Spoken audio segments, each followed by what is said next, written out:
Welcome guys back to another video. Behind me you can see that beautiful red Mazda 6. I love it. I'll show you around a bit later what that has. And also I've got a new scan tool with me. I just been sent, so don't worry if you missed or you didn't win the top-down scan tool. I will be giving away this one too. And in today's video I'm going to use it and test it and show you what it is capable of. So now let me put it aside and talk a little bit about the car. So the car has been towed to us a few days ago because it has like the red oil can lamp on the dashboard and the oil change due, so the maintenance, the wrench icon it has. I believe it is from Northampton, which, if I'm correct, that's where I bought my 6 Series, not Mazda, but BMW from. So the owner, I think he bought it maybe around 3 months ago, and the problem came, and he wants to do it or claim it through a warranty company or through a warranty which he still has with the dealer or whoever he bought the car from. I'm not 100% sure on that one. So basically today what I'm going to do a diagnosis and a report so that he can use it as like a proof, or he can show it to the warranty company and he can use it in his claim. So let me switch the camera and show you a little bit about the engine bay and tell you what the owner already told me, so you are aware what's the situation with this car. And then I'll show you the fault codes if it has any, and also the live data and how I assess or approach these things when I'm doing the diagnosis on these 2.2 Skyactive diesels. As I said, it is beautiful. Seriously, the color, the combination of the interior, it has the beige leather, amazing. Very good optional extras, and also it is a facelift version. I'll show you once I'll be inside. I'll show you because you need to see this. This is beautiful. If the owner says I can keep it, I wouldn't be against 100%. So let me show you the engine bay. What you can see underneath that heat shield, that the exhaust pressure is still old, the old one. The drive belt, it looks it looks good to me from the top. Obviously you need to check like from inside if it has any cracks or not. Also I can see that the valve cover has been removed and I tell you why, because the owner already removed it or got it removed by someone else, I'm not sure, and he sent me few pictures which I'll include and talk them about a little bit later once I will be inside the cabin. I can't see that clamp because it is dark. That's my fault, but I guess it hasn't been done. The carbon cleaning hasn't been done. So now let me jump inside the cabin, do the test with the launch scan tool, and then let you know, okay, tell you what I think the problem will be or what I find out. So here I am inside the cabin, and have a look. This is like the new steering wheel with these buttons. It is beautiful. You can see the icon of the car, the vehicle. That has the nicer graphics to it. So it is the facelift version. I really love it. It has the head-up display, and look at the buttons, the amount of buttons it has. It's only missing one. Then always says like I have fetish for the buttons. But now let's check the scan tool, what it is capable of. So I have scanned the car for fault codes with the launch scan tool, and have a look what it says. It's quite funny, and it says on the right like normal, abnormal. So let's have a look at the fault code. P253F, engine oil deteriorated.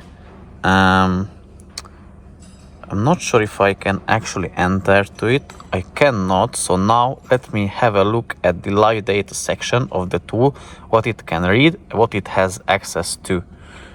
So let me go back.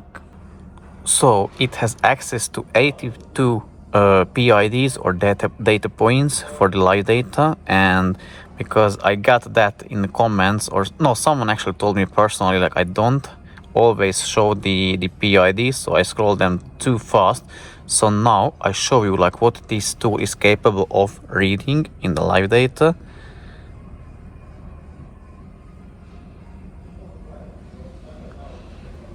If you don't want to see it all, just skip ahead in the video.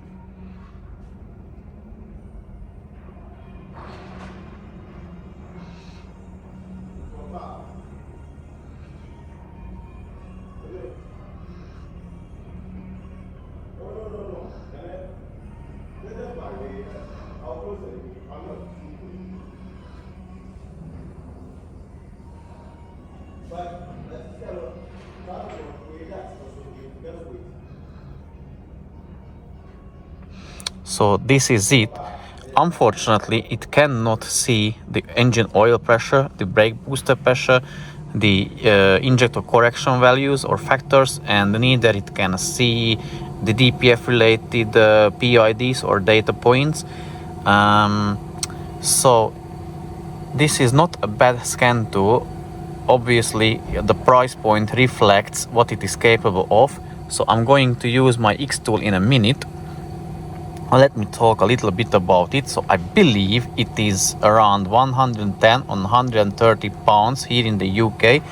I'll include the link to this scan tool in the description of the video, so you can buy it if you want through my Amazon affiliate link, and I will earn small percentage of your purchase.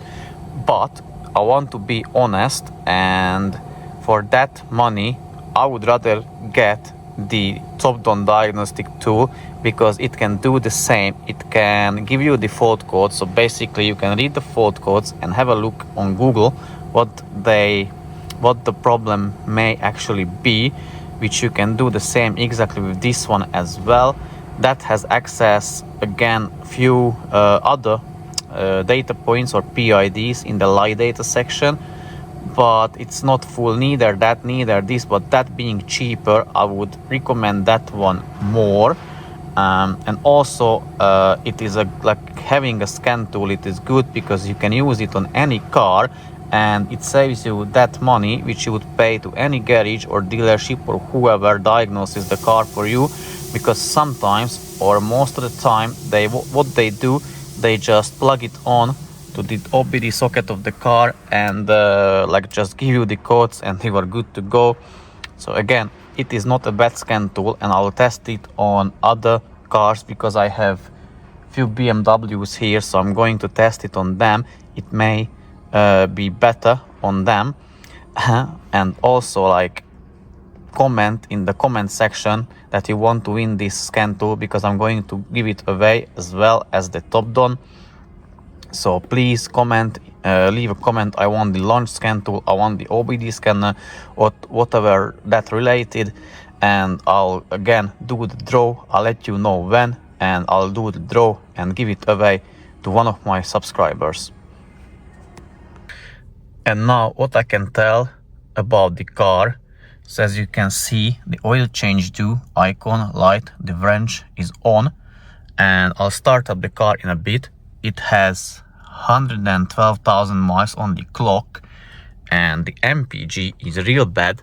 It has 16.5, and I believe I've done just few miles, not even 5 miles. I took it because I wanted to heat up the engine oil and see the oil pressure, and also have a look at the fuel tank. It is nearly half full and it can only do 90 miles, which is way too low. So now let me plug in the X2 scan tool, and I'll do the assessment. So here I am at the live data section of the scan tool, and what I'm looking, I want to see the brake booster pressure sensor values 7.6. I'll check that one once the engine will be running. Also want to see the engine oil temperature 72. So I'm going to do the oil pressure test in a bit, and as you can see, the exhaust pressure sensor reading is 58 kPa, so it is way too low. It should be around 100, so 1 atmospheric pressure, 1 bar. I guess the sensor or the sensor is bad, or the pipe is blocked underneath. And yeah, now I can start up the car and check other things which I usually check.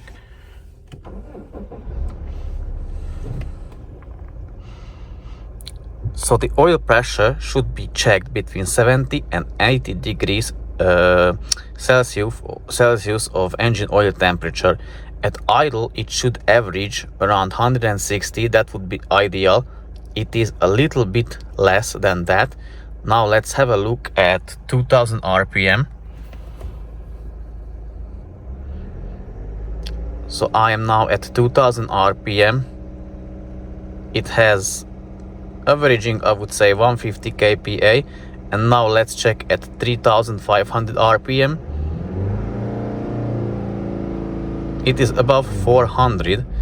So the oil pressure at the lower RPM range, it is a little bit bad or off. The exhaust pressure sensor is completely bad. The DPF, the differential pressure sensor, has quite good readings, but I will get back to that later. Now let's check the brake booster pressure sensor. I pressed the brake, it went up, it is coming back, I would say, fairly quickly. I just want to see if it stays or stagnates at any point before it reaching back to 7.6.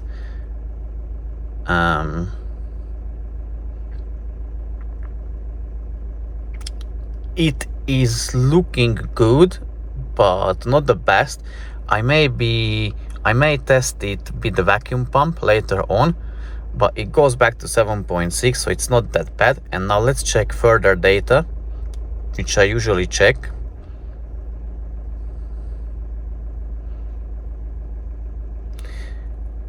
Have a look at the learning values of the fuel injectors. They have very weird numbers, not these ones, but you see that it has weird numbers. And have a look at the injector correction factors. Injector number 2 and 4 is way off, and injector number 3 is getting out of specs as well. Now let's have a look at the oil dilution.